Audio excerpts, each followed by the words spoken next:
Olá! O Despertar Espírita está no ar e traz para você a visão espírita de temas importantes, desafios que todos nós vivemos na sociedade atual.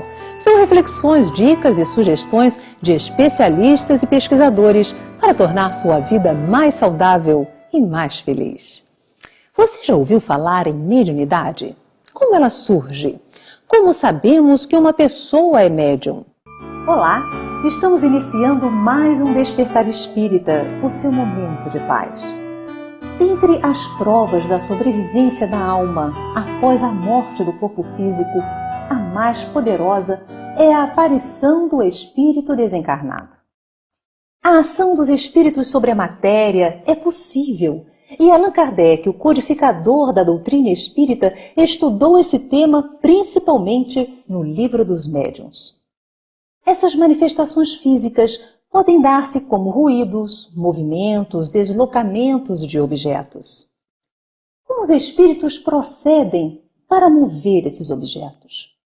Como pode o espírito fazer-se visível, tangível e até ser tocado?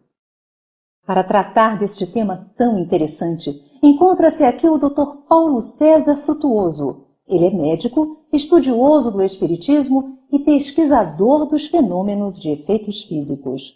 Dr. Paulo, seja bem-vindo ao nosso programa. Muito obrigado. Como pode ocorrer a aparição de um espírito? Como é que isso pode dar-se? Bom, a aparição de um espírito, a materialização de um espírito, ela necessita de alguma fonte energética.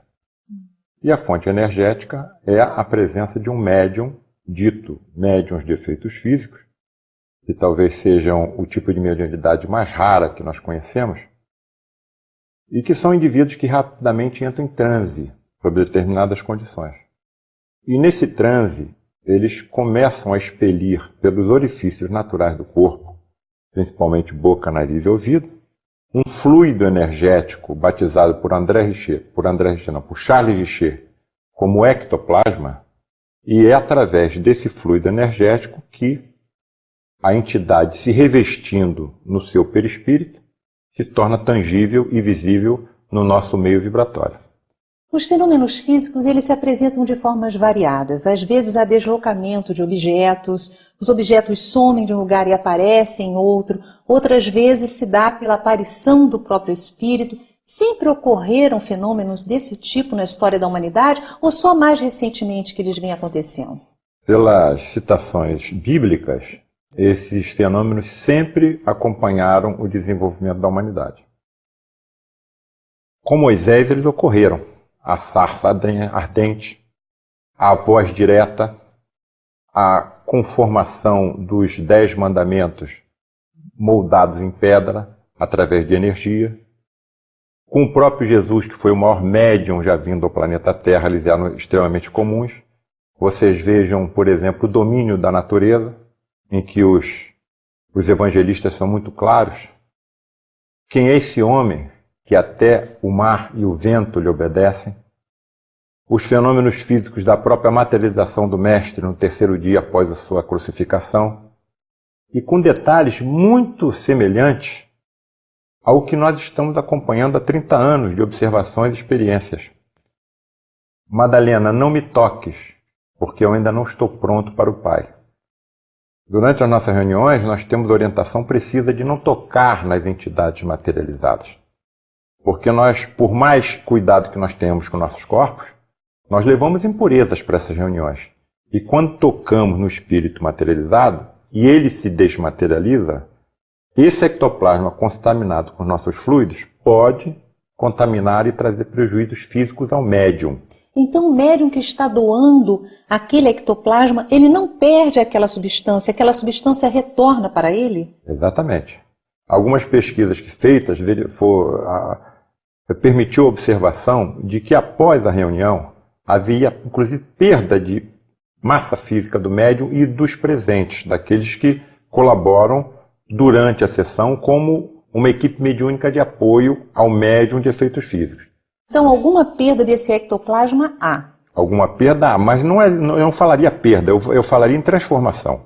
Porque se essas energias, e se essas reuniões acontecem principalmente para atendimento de pessoas enfermas, é evidente que essa energia foi utilizada em benefício desses enfermos. Exatamente. Agora, só há ectoplasma no ser humano ou as plantas, os animais, eles também podem suprir os espíritos desse material? Eu posso falar particularmente em relação ao nosso santuário. Ele é construído no meio de uma floresta em Jacarepaguá. Tudo colabora com o ectoplasma. As folhas, as flores, os pássaros, a equipe mediúnica e o médium de efeito físico, que é o responsável provavelmente por 80% do ectoplasma utilizados na sessão de materialização. A própria Terra talvez possua alguns fluidos ectoplasmáticos. E eu digo isso, por exemplo, na passagem evangélica de Jesus, que quando cura o cego de nascença, o que é que ele faz? Ele cospe na terra, confecciona um cataplasma, segundo o testemunho dos próprios evangelistas, e aplica na vista do cego de nascença e ele passa a enxergar. Que saliva misteriosa é essa? Ou será que não era saliva? E sim ectoplasma que saía da boca de Jesus, com a sua poderosa mediunidade e com seu conhecimento profundo, inclusive científico, era misturado com alguma forma de ectoplasma da própria Terra ou com elementos químicos ali existentes, e com a força do seu pensamento e a força do seu amor, ele não confeccionava algum medicamento que só ele sabia como produzir a cura instantânea. Muito interessante. Existem vários tipos de ectoplasma, ou seja, existe o ectoplasma gasoso, o ectoplasma líquido, o ectoplasma mais viscoso. Existe gradação nisso? Normalmente, o ectoplasma é expelido do médio em forma vaporosa. Se liquefaz e se plastifica, com uma característica fundamental. Essa plastificação pode ser sensível até ao pensamento. Daí a necessidade do grupo que apoia o médium nessas reuniões ser um grupo absolutamente treinado e consciente de suas responsabilidades. Porque, de acordo com o pensamento que nós adquiramos naquele momento, nós podemos trazer sérios prejuízos ao médium, como já tivemos a oportunidade de testemunhar. O despertar do médium apresentando queimaduras psíquicas e a ida dele repentinamente ao banheiro porque estava tendo uma hemorragia por via retal. Então, a responsabilidade desses grupos e no desenvolvimento desses médios é muito forte, é muito alta.